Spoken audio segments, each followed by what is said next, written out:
Hello, everyone, and welcome to another fabulous session from the International Women in Business Summit. And this next session, we have the great privilege of hearing from the woman behind the scenes, the person who's brought all of this fabulousness together. And that's pretty much what she does generally, Sigrid. She takes ideas and people and puts them together. She helps people market their messages through in a variety of ways, and particularly in the form of books now. Like that's, she's had all kinds of other marketing history. She has more marketing experience in her little finger than I think I have in my whole business. But today she's going to be talking to us about marketing your business and your book, how those two things go together and what you need to be thinking about to make that successful. So over to you, Sigrid. Thanks, Helen. Thanks for the introduction. So, book writing, publishing, and marketing is my area of expertise, is what I focus on, coming from a marketing background. I discovered in my marketing agency early on a lot of authors coming to me asking, yes, I've got my book already finished. Can you now help me market it? And when I've looked at that in the context of what can we do other than doing this big book launch, which is still a very traditional and long-standing way of marketing a book, I just found that that was not the best medium and certainly not a long-term medium to promote the book. Most of the time, what I discovered is that the book wasn't really written to market it. Now, that sounds perhaps a little bit heavy duty in saying that, but here is what happens. With anything in business, if you take a strategic approach, when you map out what it is you actually want to achieve down the track, what is that future going to look like? What is my business going to be like? How I'm going to get there is going to become much clearer. So, in exactly the same way, in order to market your book and your business, because ideally you want to have those two connected. Writing a book just for fun of it, writing a novel or a children's book, that's one thing to do. It is very different to writing a book which holds your expertise, the wisdom that you have acquired, and particularly when it is business related, that is a different way of writing and a very different way of promoting and marketing your book. So I discovered that as I went along with my own books, what it takes. When I first wrote my very first one, and I thought, what is this book going to be about? I backtracked and thought, it's not what the book is about. It really is what do I want to achieve with that book? What is it I want the book to do for me? That's a very different way of looking at it, a different way of getting your mind set on the writing to do. And it is often that I have somewhat a pushback when people say, oh, you mean my why? Why am I writing my book? I'm writing it because I want to share my legacy and I want to tell all the people about this. No, it's not the why that I am focusing on. It is the what. What is the purpose? Yes, why are you writing? But what is the purpose? What is this outcome you want to achieve with it? Because here is from my logic brain that is definitely coming through as strong as the artistic brain quite often. They seem to balance each other quite well most of the time in my life. So the logic side tells me that if I know what the outcome is, what is it I want to achieve by having this book, that tells me straight away what I need to write about. How does that work? It tells me what I want to achieve. The first book I wrote, what I wanted to achieve was to become a consultant, to go from retail business into consulting. And the book was to help me, to give me a platform, my credibility, and show my expertise that I was able to be a consultant in what area, specifically in helping small business owners with just about 5 to 8 staff to help them work better with their staff, to get them to have great staff so that they don't have to constantly hire new people. That was something I had experienced myself in my businesses prior. I was really good at that. And so that is what I took from my retail businesses out into consulting. I wanted that book to be my lever to up level myself into the consulting space. And I knew from that, of course, that is what I wanted the book to do. That is what the outcome was, to be a consultant. And that makes it very much straight away clear who I'm writing for small business owners with that size of staff. And that means that knowledge straight away gives you an indication of what you need to write about and what your title needs to be. Those things are like building blocks in my brain, in my mind. You know what the outcome is you want to achieve. That tells you who you need to write for. These people, what are they looking for from you that you can give them, that you can share with them, that expertise, that wisdom, that experience that you have. So it is a very building one block, putting it onto the other. That is how I visualize it and how I use it. And that makes then your marketing of your book and your business instantly easy. When you have a book that has a title and a topic that you can constantly talk about, because that is what your business is, that just makes it logically easy to use your book title, chapter headings, components, parts out of your chapters in your general content creation. When you're out there speaking about who you are and what you do, and whether that is online in various web events, or whether that is in person at Chamber of Commerce or other events that you might be going to, you can always use your book as the foundation that you're talking about. So you are automatically marketing your book and your business. There is no separation of the two. It just makes sense.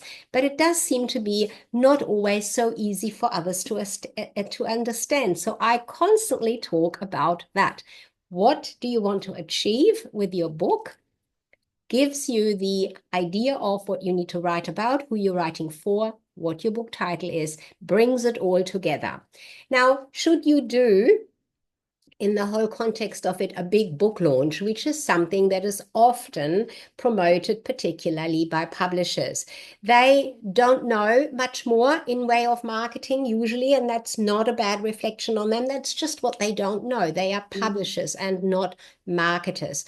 So yes, you can do a book launch, and here is where it becomes very personalized or customized to you and your business and what you want to achieve again with your book. Now, I did not do a big book launch with some of my books, and I did it with some. So I've got a total of 4 books out there. And depending on what the purpose or the outcome was I wanted to achieve, I've used a book launch or I have not used a book launch. Of course, one way a book launch that can be useful is because lots of people get to know about you and your book at that time. But again, let's have a look. Is that the marketing you want to do, and does that really serve you? Often at book launches, people bring all sorts of friends and family from anywhere and everywhere together. Now, they may sell a few books that might be really exciting and give you that boost to say, yes, my book is liked by people. But it doesn't necessarily mean that those people who buy the book and who come to your launch are actually potential prospects to come into your business, because is that not more valuable to spread your message, but to also bring people back so that you can actually work with them and teach them your method, or implement what you are teaching in their business, in their life? That would make a lot more sense, I believe, than having random people who support you and celebrate you at a book launch, which is great, nothing wrong with that. But that does not continue then to give you that ongoing marketing and promotion of you and your book or your book. It does not, because once you have finished with that big book launch, and this is something that's come from olden days, that was a big deal when there wasn't as much media available, and certainly not the global media that we have today, that they would send authors on those book launch trips, from town to town and so on. Of course, you can do that. I'm not saying not to. What I'm saying is be very aware of what you really want to achieve, because the marketing itself needs to go hand in hand with your business, who you are, what you stand for, and the message that you really want to convey out there into the world. There are so many more fantastic and powerful ways these days that we can market, that you can market your book together, promoting your business at the same time. Now, here's also something that is often not put on the table when people think about marketing their book. The first thought is always marketing my book to make lots of book sales, to become a millionaire from selling books.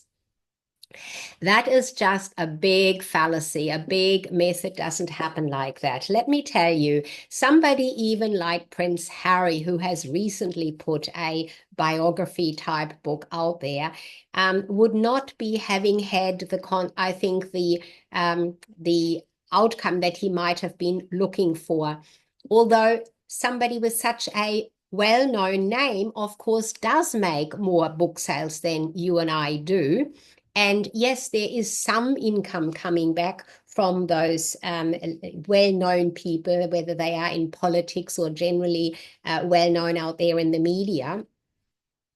But the thing for you in your business, the real value is not the book sales, $20, $30 a book. The value is the client that comes to you. My very first book that I put out around the how to find and keep great staff, I gave it away. In the first week, I gave it away and I got $25,000 worth of contracts working with those small business owners in, because they said, oh, you must know what you're talking about around staff. You've written a book on it. They didn't even read the book. They did not read it. They just said, you must know. So therefore, I want to work with you to help me get my staff sorted. Of course, it's not the staff that's at the issue here. We know that. It's usually the whole system, the business, or the business owner themselves.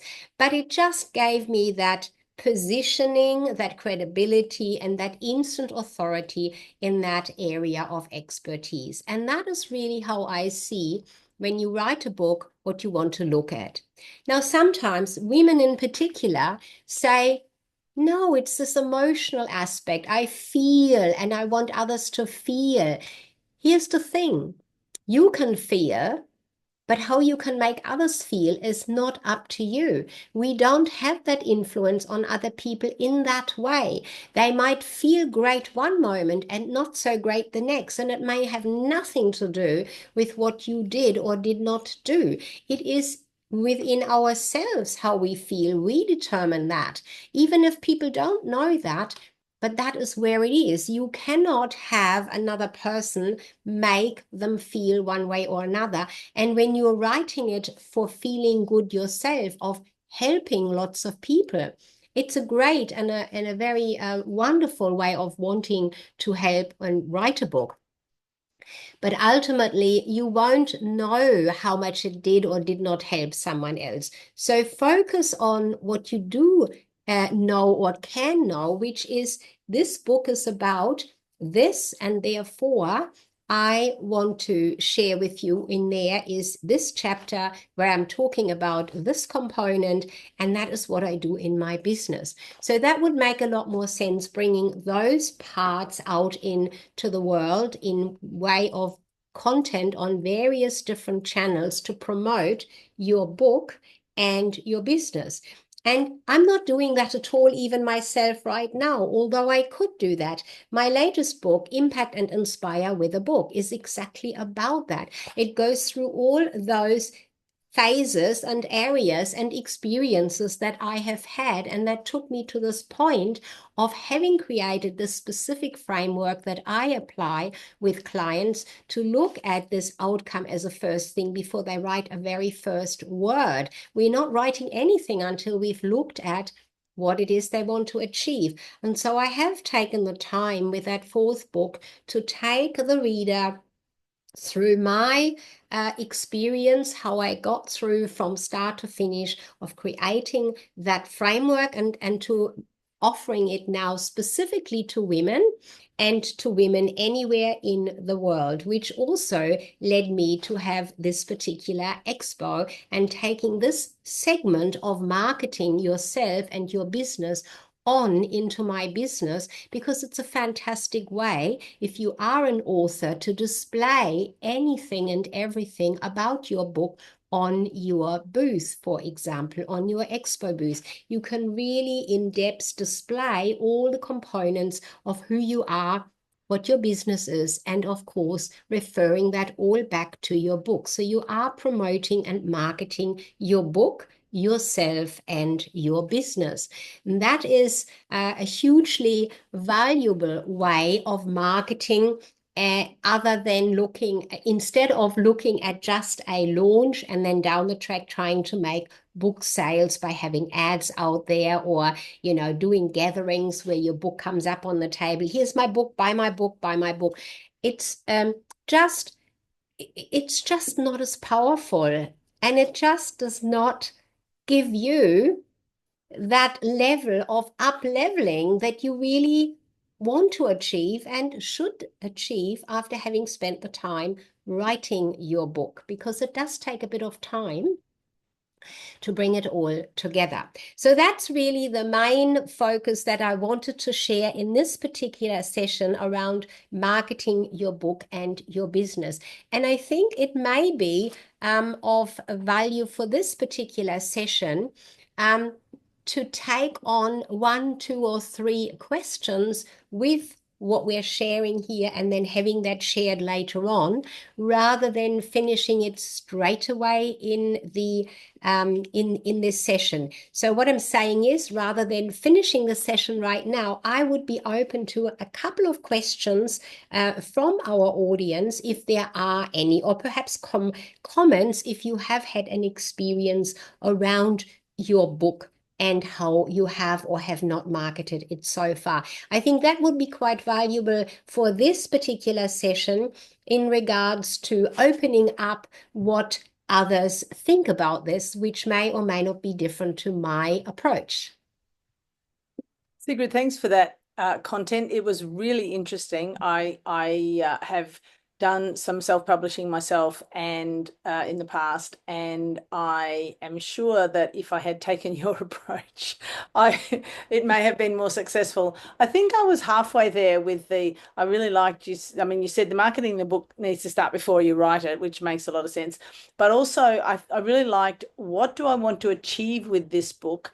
And what is the purpose outcome for the book? I think I was on path with the first part around what did I want to achieve, what was the purpose outcome, but then I kind of got a bit lost when I and in my defense, it was before things like Facebook, and it was my first book was a long time ago, back when dinosaurs were buying books. But can you tell me a little bit about, I love that your story about your first book was designed to help you become a consultant, and that's a lovely piece. What are the platforms or mechanisms that you find now are most successful for people who want to make that transition, where they want the book to help them get the contracts for the consulting work? What kinds of, like, you don't do the book launch because you don't want your friends and family to buy it and go, oh, it's really good. What sort of processes do you recommend? You could certainly do a book launch, but I would then do it on the platform where those people that you want to attract with your book and for your business, where they are mostly congregate. So for example, for me, that is definitely LinkedIn and has been for a while now. So in way of promoting it there, one step could be that you put your book out there, you create a little blurb around why or what you're talking about it in there, and you could send out direct messages to your direct contacts to say, hey, I have published my book now and it talks about this, which is what I do in my business. I do have a 7-point worksheet about that, or a mini video, a 3-minute video. Would you like me to send that through to you? Would that interest you? So you're not selling them anything, you're just sharing what it's about. Extracts almost. Yes, something like that. Or you could do videos or podcasting, whichever medium works best for you, and send snippets like that to your, again, indirect messaging, by saying, from my latest book, name it properly, that I have just published on Amazon. This is something that I really found to be important. And then so you really take snippets of the book and send that out there. And you can do that in a really lovely, welcoming way without being salesy, as we talked in some other sessions, but really wanting to genuinely share the message, or the importance of some of the points that you were making. You could do a launch if you wanted to on LinkedIn in one of those lives, those ways that they do, that you can do that there, or the audio one that is in a new format now. For example, you could do that or just start yourself looking for opportunities where you can speak, and then always mention the book. So like, when I go on a speaking now, from now on, moving forwards with that book now, that is how to make an impact and inspire with your book. So I can use that now as my speaking topic, or as my component. And it all sort of links together, which has been really the theme of the day. Lisa, Bowen, or Diana, do you have any additional questions before we wrap the session Yeah, up? I do. I'm sorry, Dan. I had no intention of writing a book. I went to a marketing workshop and we were given a book that she'd written right at the end of the workshop. And I actually didn't know why I was at the workshop. It was to get this book. And her book wasn't about marketing. It was just something she wrote on a 17-hour road trip. And I just looked at it and I thought, I need to write a book. And my clients have been telling me I should write a book. And I said, I've got nothing new to say. Everything I know has come from somewhere else. You'll find it out there. And I read this and I went, I need to write a book. So I got to the airport. I was off to Hawaii. It was in Adelaide. Oh, I was sitting at the airport to go to Melbourne to get to Hawaii. And I started writing the book in the airport. And I actually wrote the whole book on long haul flights over to Hawaii, back from Hawaii, and 3 months later on the way to Guatemala, and on the way back from Guatemala, with maybe a bit of a week in between, just adding bits and pieces. So there was no goal, there was no purpose for the book other than this compulsion to write the damn thing, because I did not plan on writing a book. And is this Finding the Gorgeous in You? Yeah, this is one? Finding the Gorgeous in You. And it's recently been revised, and I knew I wanted to revise it more from a publishing contract that I really shouldn't be in, or I can't get out of. So I needed to revise it so that I can take control of that. The IP, Yeah, the IBSN. So this one actually doesn't have an IBSN at the moment, and I've purposely left that for a reason, because it's still, I want it to be fluid for now, and that's why I give it away. I don't sell it.